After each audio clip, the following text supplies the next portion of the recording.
Hey guys, what's up? Okay, this one's definitely gonna take a bit of explaining. I was checking some stuff online, emails and stuff, things like that, and I came across a certain comparison. Came across a certain comparison being made by someone I know, where they were comparing the Occupy movement going on right now around the country to what happened in Germany back in the 1930s. And I was annoyed with that. See, I actually support I pretty much support the Occupy movement. The reason why I'm saying I pretty much support is because I'm worried that at any moment they might lose direction, but I don't really need to get into that right now. But yeah, I pretty much support them. I know what it's about. I know where their frustrations come from. And I feel this is probably the last real voice of the people we're going to get in this country before shit really goes down, especially if these people don't get what they want, if they don't or aren't able to enact any real change, we're definitely screwed. But yeah, I believe their hearts are in the right place, and I'm glad that they're out there making this noise, which needs to be made, and they're risking a lot to do what they're doing. These people are out there in financial institutions which has the power of not both money and government behind them to shut them out, and they get the cops to harass the shit out of them to the point where they're corralling them and finding ways to trick them into being arrested. So to hear someone compare them to the populist movements in the 1930s, which ended up, building into Nazi Germany, it doesn't sit well with me. And it's not just because I happen to support them. It's because I pay attention to particulars and I know a bit about history. Now, this comparison wasn't just being made by the dude I knew. See, he also linked up a video which also went into this type of shit. And I know that there are right-wing pundits all over the place who are trying their best to completely defame this movement. I mean, they're trying hard to completely, screw over all those motherfuckers who are willing to go out there and face batons and, face media ire and, all that type of crap that they have to go through. And it's just the type of ploy that you would expect from a bunch of corporate shysters and a bunch of political hacks who don't want their gravy train to be interrupted or to be screwed over. Hell, even Rush Limbaugh went so far as to call these people losers and parasites, which is why I really like that particular meme that I happen to have seen on the internet where they took his quote about the Occupy people, calling them, parasites and losers and such, and they put that quote directly on the picture of one of the people who was at the movement, a World War II vet, on his walker in the street marching because he knows he's one of the people screwed over too. So yeah, I'm going to get into why I believe that comparing this movement, this protest movement, which has been popping up all around this country, started in New York and now I'm seeing it in Chicago and I'm seeing it in other cities. It's, taking root, it's spreading. I want to go into a rant of why comparing this mood and this movement with 30s Germany is not only bullshit, but it's also very dishonest, and it was a purposely done dishonest move. Before I start this, however, let me preface that by saying that if you're going to be comparing the general mood of the country to what was going on in the 30s in Germany at the time, there is a point there. I believe that is true. I mean, let's compare. Let's be honest here. 30s Germany was a bit of a mess. The economy, just like ours right now, was in the toilet. Unemployment was high. There were a lot of people out of work. Government was losing its political will of the people, didn't know what to do. The people themselves didn't know what to do to make ends meet, and everyone was looking for someone to blame for this. I also find it kind of funny how one of the things that helped that country to be completely screwed over was some really bad military decisions they made. Not the same ones that the U.S. made, but it's still based on military shit that didn't exactly pan out the way they hoped. And people were wondering, well, who's to blame for this type of crap? And there were several people voicing their opinions on what was going on, several types of populist movements that tried to rise. But one in particular that really caught on was one where they said that the true German needed to rise up. That was the problem. The problem was they were letting foreign powers, foreign voices, and un-German people control their country for far too long. They had a dominant hold on what was going on there. They were the ones who were stealing money from other real German people. And the true German needed to rise up and kick out or suppress these un-German type people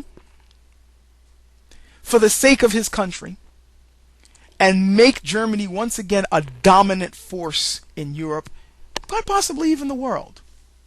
Dominate idealistically, militarily, and economically, so that people once again realize who is the true power in Europe and who was the true power in the world, the true German.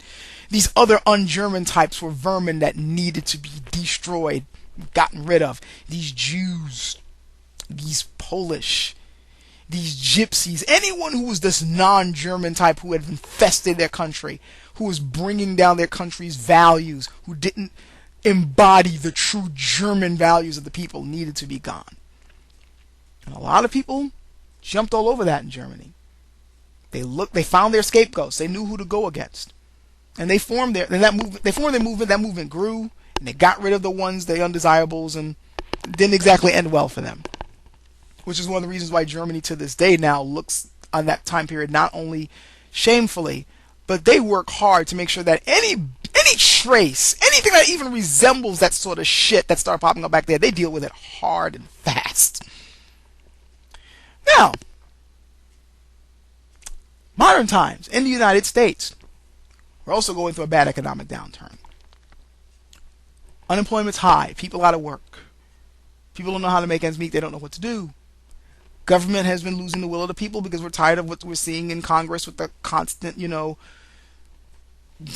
stone walls that we see going on with legislation and them constantly coming up with laws and policies which we really don't want and we know is screwing us over, and we know that they're giving money to people who really don't need it while the people who really do need it don't have it, and we're all looking for someone to blame. It is at this point where the comparisons to what movement in this country mirrors that takes an interesting turn. Because when I look at history and I look at two big dominant movements that happened in this country at around this time period, when our economy started to go into the shit, it's not the Occupy movement that seems to mirror what I saw in Germany. No. The group of people who are basically embodying just about anybody you can think of, from right wing to left wing, from old person to young person, all basically asking for everyone in this country to pay their fair share. That doesn't seem to mirror what I saw in Germany, no. There is another movement in this country, however, that does mirror it. See, just like the Germans were saying that it was all the non-German people who were fucking things over, this movement here was saying that it's all the un-American types who have screwed things over. That there was a certain type of American values that, was being undermined somehow. And that all these foreign voices and all these un-American types were responsible for the state that our country is in. And that if only we can just suppress these voices or even kick out these un-American types and let the true patriotic, God-fearing American take over, this country will be dominant again. People will respect the American ideals and values and fear our military, and we'll once again be a dominant voice in the world. We'll be able to get back in shape. There is a movement like that. It's not the Occupy one. Anybody with a brain in their head knows what I'm talking about. It's the Tea Party movement that reflects that time period, not the Occupy movement. Consider, is it the Occupy movement that's blaming things on immigrants, Muslims, feminists, homosexuals, even Jews? Is it the Occupy movement that's saying that? No. But a lot of people in the Tea Party movement did and are.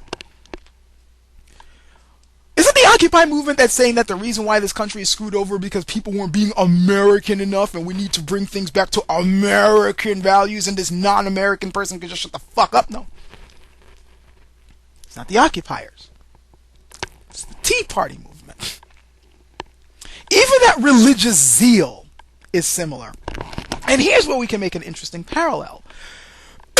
Excuse me. While the rise of Nazism in Germany wasn't the rise of a religious organization, they did speak in rather dogmatic and religious-like terms. Everything from them talking about there being a powerful, destined people to rule, a chosen group of people, and everyone else was pretty much just a bunch of unwashed vermin, subhuman, to them appointing a Führer, a father, to rule over the fatherland, to protect them from the undesirables.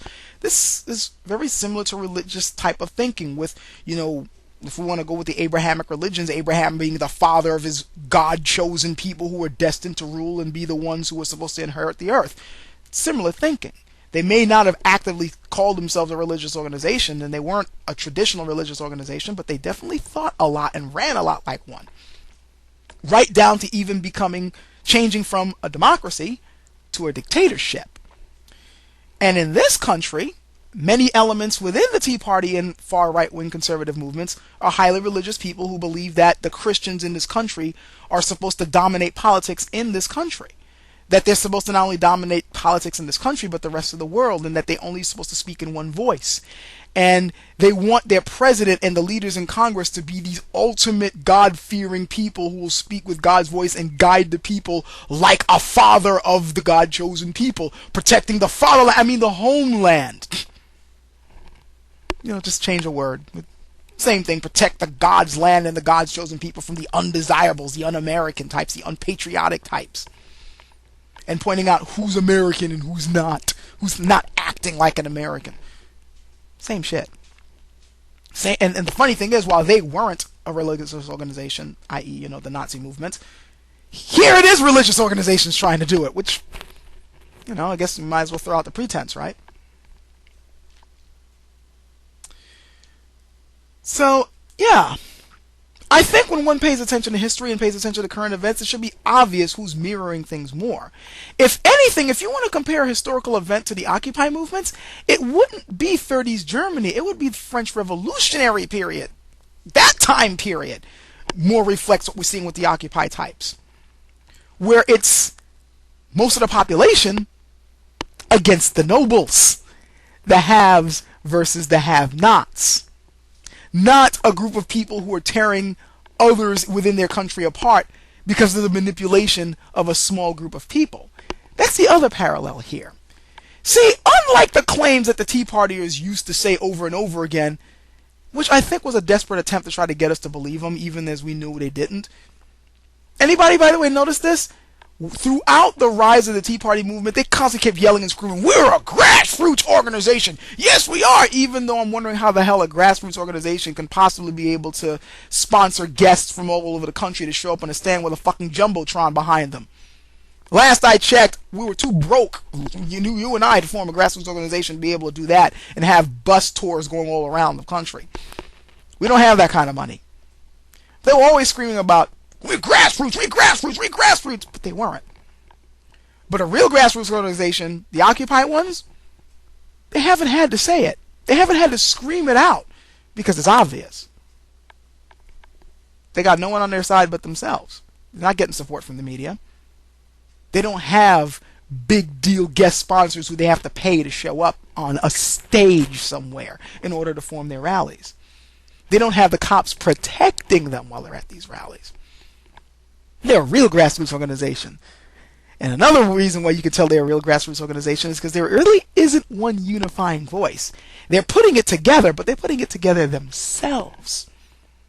They're conferring amongst themselves while they're standing out there at night or during the day or in the cold. Well, it's been warm, but you know what I mean. They're out there in the streets, conferring amongst each other over what should we do, what's our message. Tea Party guys had their message handed to them. We're all about conservative values, and you guys are going to vote Republican. They did. They were told which way to vote, and they did. They were told who their leaders are going to be, and they followed their leaders. Despite, oh, we're a leaderless organization. Yeah, but you definitely have your leader spokesman that you want out there speaking for you. We know who these people are. Some of them are in government, unfortunately. Others are desperately trying to get in. They were told who to vote for. They were told who their leaders were. And they were told what their agenda was. And they were told which one of your fellow citizens to fight against. Just like in 30s Germany. Because it was a small group of people who guided the rest of the people to their particular direction, their particular political point of view. And yeah, these ones who are living among you, they're the enemy. You need to wipe them out. Occupiers aren't doing shit like that. And because they are a real grassroots organization, with power of the people being oppressed rather than, having the support of powerful people behind them, they don't have the protections that a bought movement would have. Like I said, the cops are arresting them, corralling them, macing them. These people who go into protest now even have to come up with the strategy of wearing the pens all day because they know the cops won't let them leave wherever they're protesting at. I didn't make that up. Honestly, I think one of the reasons why a lot of the people on the right these days are lambasting the Occupy movement, not just because they have to, as corporate whores for the corporate pimps that are, pimping them out, but because there probably is a little bit of jealousy at the fact that they're seeing a real people's movement rising up. And that has to burn them a little bit. Well, the people anyway who aren't necessarily, the talking heads on TV, but, the average guy who is behind the right-wing agenda and seeing a real grassroots organization spark up, that has to bother them. That has to sting a little. So, of course, they're going to be, going to have to sling some mud at these guys, at these undesirable, dangerous types. They're bad for America. They're a dangerous element. Last time I checked, these people protesting on Wall Street aren't walking with guns talking about, let me see somebody try to take my gun rights away. That, to me, sounds a bit more dangerous than somebody who's showing up with a fucking drum to beat. Just saying. So, yeah, I think I've made my point. I do humbly request that the person watching this verify what I'm saying. Don't just take my word for it. I don't want to be somebody who's like, believe what I say.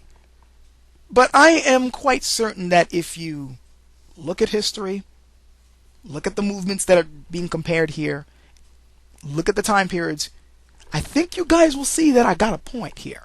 It's not the Occupy movement that reflects what happened with the rise of Nazism in Germany. It's the Tea Party movement. And I know there's going to be some right-wing people watching this right now who are going to be pissed. But that comparison needs to be made. Some of you guys are the ones bringing this comparison up, but you're trying to blame the other group for it. You're trying to paint them as the problem. They're not the problem. They're the everyday American citizen who sees you, me, the woman down the street, the old person, the young lady, the gay person, the son of immigrants who came in here. They see them as Americans who are being screwed over, who can't make ends meet because of a small group of greedy motherfuckers who, some of them, bought your freaking right-wing movement in order to continue the shit that they've been doing. Theirs is an inclusionary group. They want everybody to have their voices heard so they can finally scream at the corruption that they see taking over their country.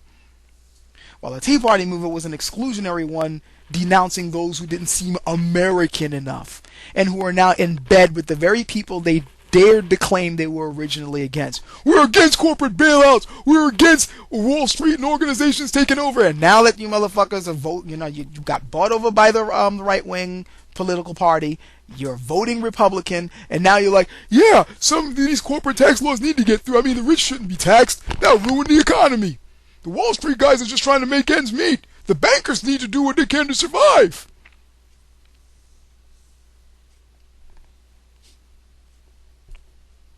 Seriously.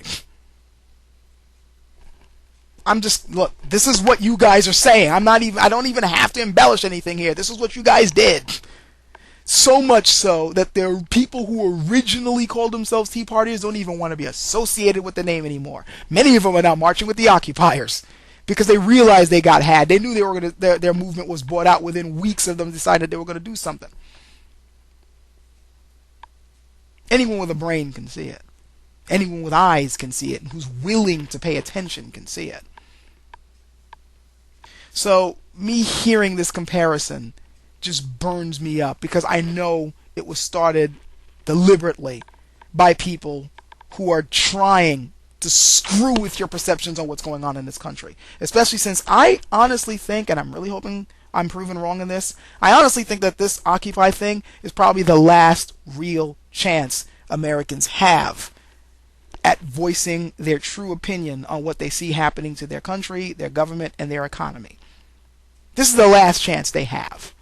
If they fuck this one up, like they fucked up the 60s, like they kind of fucked up their backlash of the 80s, I kind of say the 90s, but the 90s was a bit of a snow job too.